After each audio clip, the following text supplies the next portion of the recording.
We're going to try this again. Good morning, everybody, and welcome into the Spotlight Omaha podcast. We apologize. We had some technical difficulties here in the studio, but we're going to give it a shot. We're going to restart the podcast from where we were a minute ago. We thank everybody that is joining us and was joined us for the first run, but we are joined in studio today by Bev Carlson and Toccara Steele from Lutheran Family Services. We are the Spotlight Omaha podcast, brought to you by Pixel Fire Marketing inside the Pyramid Contractor Studio. For anybody that's joining us for the first time and missed the introduction earlier, Bev, can you give us a rundown of what Lutheran Family Services is in your eyes? Yeah, I would be happy to. Lutheran Family Services is one of those organizations in the state where we're one of the largest nonprofits in the state. And we provide really a foundation of support within communities, sort of if you think of it as a skeletal safety net that allows, that keeps problems from escalating. So we provide services in the behavioral health area. We work with people who may have mental health challenges, suicidal thoughts. They may have addiction issues, alcohol, meth, opioid addictions. We do medication-assisted treatments and things like that. So we're working with people in that on all of those arenas, as well as those who are having other more severe psychiatric challenges. We work with children and teenagers also in behavioral health, but we also provide services in adoption, foster care, kinship care, child sexual abuse and acting out. We do the longer-term therapy for those situations, and then we have a refugee and immigration services area. It's our third big bucket of support. We are the largest refugee resettlement organization in the state and have been. In fact, we're getting ready to celebrate 50 years next year.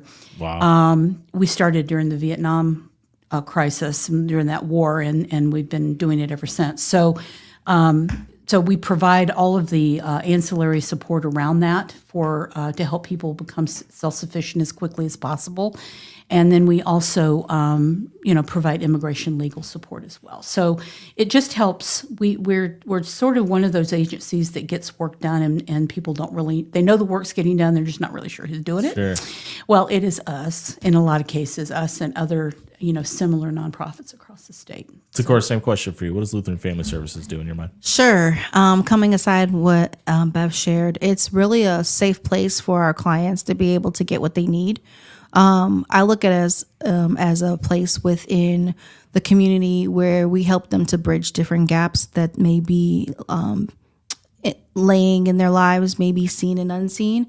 I like to think of us as the safe place where people can know that we're going to meet them where they're at.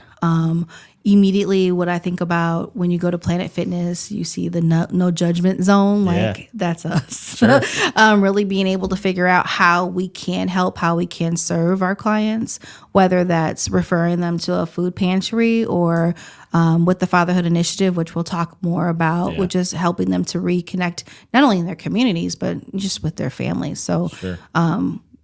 We do ministry. That's the easiest way to kind of say what we do. We're literally connecting the dots and helping people understand that there are entities out there that actually care about them. The reconnection to the family part is really interesting, man. I want to get into the Fatherhood Initiative in a minute, but Bev, for you, when we talk about helping somebody that's addicted to meth, that's an alcoholic, that's going through that, how big is the family portion of the majority of those stories? It's tremendous because, in fact, I can give you a really practical example. One of the things in our Fremont community, we are Fremont's an incredibly important community to us because it's where we were, one of the places we were founded. Sure. It was started as an orphanage and grew to what we are today, 132 years ago. And so, but our location there on Military Avenue is on the same site as the original orphanage. But in Fremont, initially, probably 10, 15 years ago, we were really very focused on a center for healthy families. And it's still a center for healthy families, but it was focused on parenting classes and teaching people how to cook healthy meals. And a lot of, there's a boutique there called Sarah's Boutique where families can go in and get things that they need. It used to be very much along the lines of, if you do these things for your kids, you take them to the library or the zoo, or you feed, or you read to them or whatever, you earn points. You take those points, you go into the boutique, and you get what you need for your kids: diapers, car seats, whatever. Sure. Well, over time, the way things have changed is that we've learned not only, those resources are still available, but we've learned, if we come and take a step back, the bigger issue, and in many times, in many cases, is the adult in that child's life really needs the support. Yeah. Sure. And that will directly impact the kind of parenting that child receives, the kind of home environment that child is growing up in, and those kinds of things. So that's just a microcosm of how some of that behavioral health work makes a difference. Toccara, I can't help but ask. 'Cause, I read this somewhere that said that when somebody goes through trauma, very rarely do they kind of advance in their maturity state from whatever that age is. And obviously we don't need examples, but when you're working with parents, does it feel like the majority of those people that are struggling or that need the help that Bev was just referring to have had trauma earlier in their life, and that seems to be a big hurdle? Absolutely. A lot of times it's generational trauma. Sure. And so, you've seen someone that you love dearly. This is what they do. They're making, ends meet. They're surviving. That must be the right way to do things. And so it just continues to be that cycle. And so, yes, absolutely. And that's why these services are important, to be able to understand how to educate a family from a perspective of 9 times out of 10 what they didn't get in their own family, and how to change the trajectory of their family, not just currently, but also futuristically. And I will tell you, our theme for 24 was real help and real hope. That's really, it's very practical. It's life-changing. One of the things related to trauma that's really important is, many years ago, LFS tends to be a very innovative organization. We introduced, coming from an orphanage to what you are now, it'd be hard not right? to. Yeah. Well, even more than that, though, like I mentioned, the RSAFE program. When that program was first introduced back in, I don't know, like the 90s, sometime, it was very controversial because people were not interested at that time. It was more of a lock them up attitude. If this happens, they just need to, And so bringing in this type of therapy that says, no, we can. This person has been through something. Let's help them get through something so they can go on and lead a life. For sure. Right. So, but another thing that we did many years ago was we brought in specifically when there were a lot of veterans coming back from active combat. Sure. We had a very active military and veteran support and peer support. We introduced a therapy at that time that, again, was very innovative, called EMDR. It's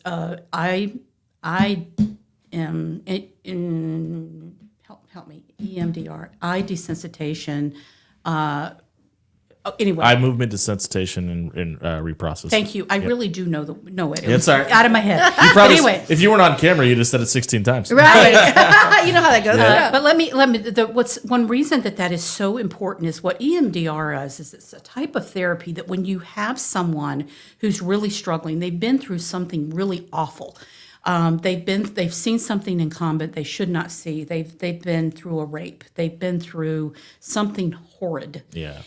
Or they've seen a bad accident, and they've seen stuff that, what that trauma, like you mentioned, it sticks with them. It becomes something that, if you can imagine, this is the trauma. That person is looking through everything else in their life past that point, Through that experience. through that filter of that trauma, right? So EMDR is this process that it takes specially trained therapists. We have many of them now that you go through this, and it moves that trauma over here so that it's still part of you. It still impacts who you are, but it's not the filter through everything you see in your life. And so that's one of the things that, when I mentioned that trauma is it's very impactful, and it creates those generational cycles of whatever, addiction. Sure. I want to go back to the therapy standpoint and the lock 'em up mentality. Yeah. And I think a lot of that stems from the fact that for a long time, therapy was a taboo word, and it was a negative, right? Do we think that the change in mentality, because it seems to be ever growing, in the fact that people do make mistakes, we need to correct this and help them become a member of society, is because people are now more comfortable talking about the things that they've gone through, and that everybody is dealing with these things, and it's not unique to most families? It really depends. I mean, being an African American woman, what goes on in the house stays in the house. How dare you go and see a therapist and talk about your trauma and all the things that you've gone through? That stigma is starting to lift, but it's still present. And we definitely see that with the families that we work with, especially on the Fatherhood Initiative side. When you're talking about a dad and you're really encouraging them to go and seek mental health therapist. And in the African American community, we've dealt with this, and they're like, I can't. And you're showing weakness. Yeah, absolutely. And we're catching up with Toccara Steele and Bev Carlson from the Lutheran Family Services here on the Spotlight Omaha podcast, brought to you by Pixel Fire Marketing inside the Pyramid Contractor Studio. Toccara, I want to talk to you real quick. Right before the internet cut out on us, I was asking about your experiences in Chicago. Yeah. And obviously, it's going to be different in Chicago. It's going to be different in Omaha. It's going to be different in a Caucasian household. It's going to be different in an African American household. It's going to be different in a Hispanic household. What are some of the things that you've seen that you handled in Chicago that are similar to Omaha, and what are some of the differences? Well, Illinois specifically, Nebraska, the laws are different. And so, here in Nebraska, if a dad wants to be on the birth certificate, the child can't be more than 4 years old. Back at home, that doesn't matter. So just seeing some of the barriers really make you think outside of the box and figure out how you can serve a dad. And I just want to reiterate, you mean if they want to be added after? If they want to be after, then that's a barrier. Yeah, absolutely. In more than one way. And so, all transparency, I was talking to a dad on the way here that's interested in being in the program, and he was sharing his story, and it just hurt my heart because he wants to be in his child's life, and there's so many barriers. Yeah. And so, when you're talking to these dads, you have to handle them with care, first of all. And so one of the things that my experience taught me back in Illinois was I've seen different facets of social services. And so I understand how to go in and go out, but get what I need to be able to advocate for those that I serve. Yeah. And so, that's one skill set that I've taken into the work that I do here, and being able to listen. We have some new case managers on our team, and I tell them all the time, one of the best skills that you can have is being a listener, just listening, not interjecting, just literally listening. And then relationship building, especially with men, being able to be helping them to be vulnerable, helping them to say it's okay, helping them to understand me too, helping them to understand that they're not alone. Sure. And so a lot of my work back at home has taught me how to really work with this population of dads here in Nebraska, because Illinois and Nebraska, even though it's a 7.5-hour drive, very, very much different. And so it allows for you to really think how these dads feel, putting yourself in their shoes. And my own personal story is why I do this work. I'm my mother's only child. I'm the fourth out of 22 on my dad's side, and my dad's in prison for life. Sure. So when these dads are coming to us and talking, the first thing I think about was, does that make your job easier or more difficult? Yeesh. Depends on the day. Sure. I'm healed now. Okay. And so, that's the thing. And I tell these dads that healing is important for you to be open to the process of what's going on with you personally, as a man, as a dad, as a husband. And so for me, I'm very much an open book when I'm talking to my dads. And so sometimes there's scenarios where, they're trying to reach their children, and they feel like there's such a tall wall. And I literally will say, keep pressing. Yeah. Eventually that wall's going to fall. And they're like, when? I said, I can't tell you when, but as long, it's different for everybody, right? And as long as you're showing that you want to be present, eventually they're going to be like, well, he tried. Yeah. And so, I work with them from that standpoint and that's my own personal story, so, it's really important to understand your why when you're doing this work, especially from a social services standpoint as a whole. Bev, for you, I mean, obviously you're from South Carolina, but you've been in Omaha for over 3 decades. But when we talk, Omaha is very borough'd, right? We have the North Omaha community, we have the South Omaha community. Gretna's expanding. You've already mentioned Fremont. How much different are you seeing in relationship building and the skills that are needed when we talk about the North Omaha community versus somebody affected in Gretna, Council Bluffs versus Norfolk, things like that? Interesting question. I guess I really I see more unity across the board. Yeah. And you know, a lot of my background includes working in television news. So I think back when I first came to Omaha, some of the issues that were constantly making headlines. Yeah. And at this point, many of those issues have been addressed. I mean, we see issues. It's kind of hard to hide now when there's a camera everywhere. Well, there is a camera everywhere. That's part of it. Social media is part of it. Sure. You know, the type of policing that's done in the community. There's just a lot of things you don't see or hear about the kind of child abuse cases that there used to be.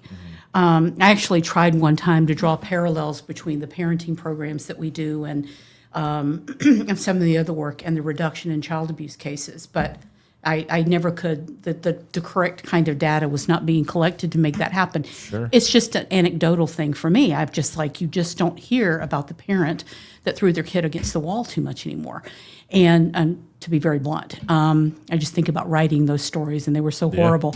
But yeah, but I do think the community in itself is more unified, although just on the lines, if you look at things like what happened with the tornadoes or the windstorms or the things where Omaha still comes together when it needs to come together with Different each kind other. of trauma, and but still trauma. yeah, and it's and you know, there's always going to be we've always had political differences. You know, we're sort of we're a purple city, you know, and it's just absolutely. And there's I wonder if it's irony that our color is purple. I was thinking the same thing. I wonder, but our LFS color is purple. Yep. But we are purple city, and but I do think that, you know, it's very much an Omaha first mentality, or even a Nebraska first mentality, you know, that we really do take care of our own.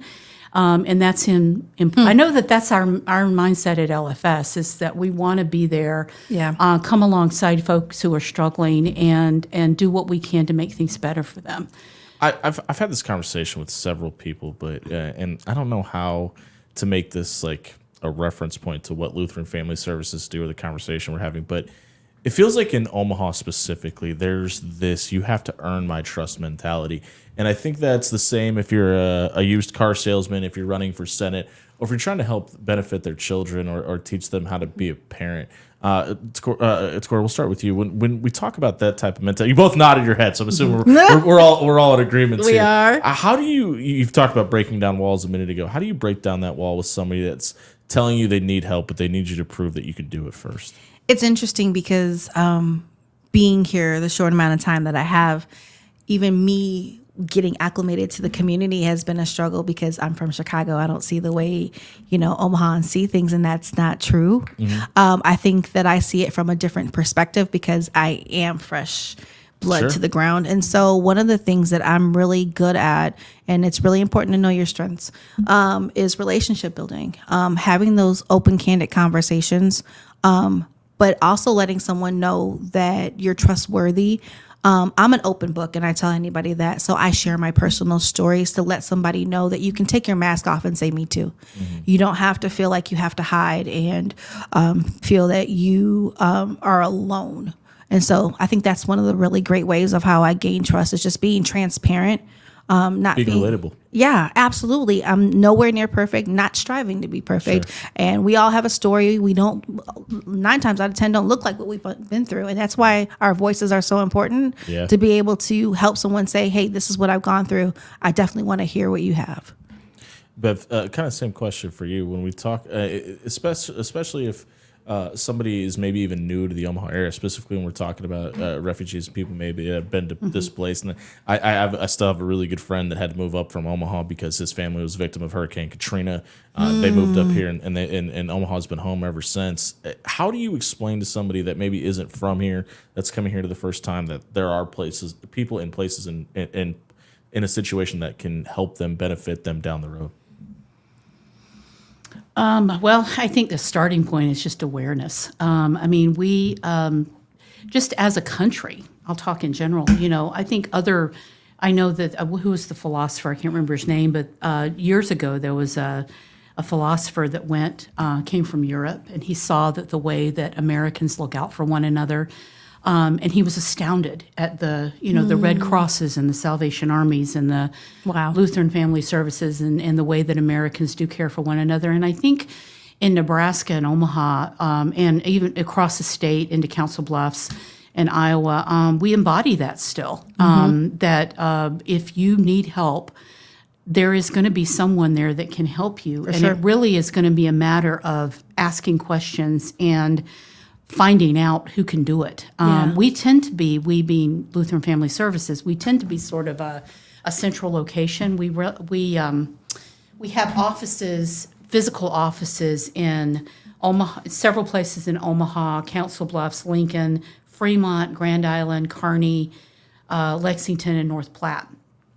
And then we provide telehealth across the state. As I mentioned, it's, we served people in 90 of the Nebraska counties last year. I hope you guys get reimbursement on mileage. That's we do. But we also are in our Lincoln and our Fremont locations are what are called CCBHCs. It's a federal model, Certified Community Behavioral Health Clinic. So what that does is provide us an opportunity to be far more holistic in the way that we can support someone who comes in with a need. Yeah. If somebody comes in and they're stressed out or depressed or upset because they don't have groceries to feed their children, we can look at this. There's several issues going on there that we can address. We can connect them with the food pantry in town. We can do so.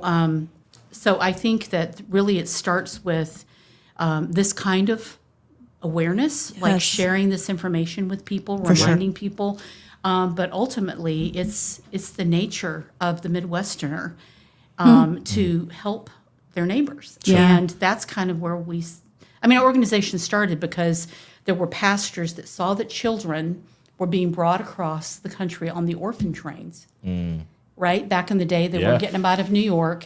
They were coming through. All these kids were hanging out in Fremont, and they didn't have anywhere to go. So these pastors were just like, there was one in Omaha, one in Fremont, and Fremont was first. And it was like, we need to do something about this. We need to give these kids a safe space. Is Lutheran Family Services at all still an orphanage or help with adoption process at all? Oh, all the time. Yeah, we have a very active adoption program. We work with emergent pregnancies, in hospitals across the state. We have a very active foster care program. We have a whole closet at our headquarters for foster care families to come if they have to get a child in the middle of the night. They need supplies. And kinship care, which is a widely growing, really fast growing part. Can you explain what that is? Yeah, it's when a child is, instead of going into foster care, they're placed with someone that they know. Within a family, right? So or it could be a neighbor, it could be a coach, it could be, someone that they have a relationship with. A lot of times, I don't know the actual stats, but it is an aunt or an uncle or a grandparent or something like that. In Chicago, it's known as like fictive kin. So same thing.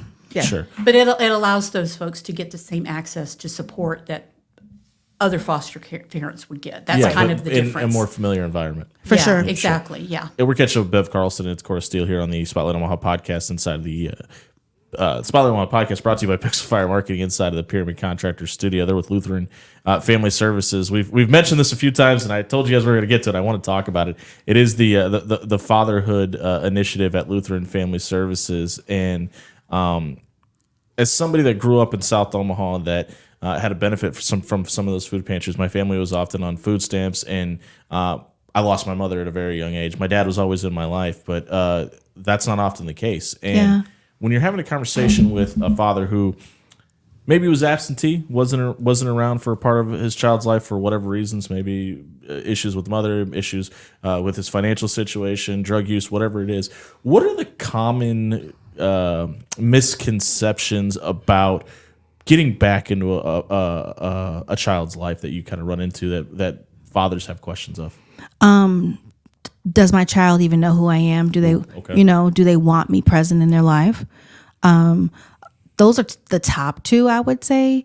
A lot of times dads take on the stigmas, those horrible names that people call them, like deadbeat dads. Sure. And a lot of dads, we literally have to walk through as case managers on my team, just helping them from the mental health perspective and changing their language and helping them to understand that there's stats out there that show when a dad is present, how a child can thrive. And so helping them to understand that they're needed.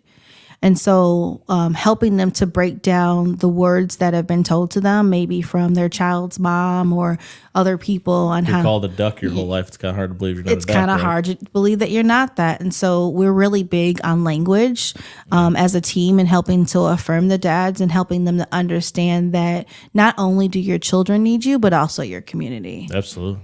Bev, same question for you. I mean, what are some of the maybe not the commonly asked questions, but what are some of the struggles that fathers have within themselves to maybe take the next step and actually give the chance of being a father another shot?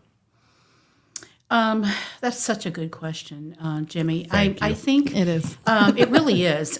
We work within prisons, jails. Ooh, okay. So there's. I think the big thing is getting through that feeling as I've done some really bad things. Yes. And my kid is better off without me. Yes. And they don't need to know me. Yes. And it ends up being, like we talked about before, this generational cycle of Yes. whatever that dad went through as a kid with his dad. Mm-hmm. And he doesn't know any other way to behave other than what he's experienced, right? And okay, well, now I'm in prison, I'm worthless, I don't, Right. So I think that's really where the incredible work of this fatherhood program that is growing exponentially, as these dads see that it really does make a difference, not only for them as a man and in their own self-assuredness, but also the child. Yes. That child will find out that dad loves them Yes. and cares about them, and that could be the pivotal thing that happens in that kid's life to make a difference for them as an adult. For sure. Toccara, I want to talk. You brought this up earlier, and we talk so much now about inclusion and having somebody that looks like me, having a conversation. When you're talking to a father of color, does that seem to help the conversation a little bit long that you are somebody that does look like them, you are from their community and things like that? Does that help? It does.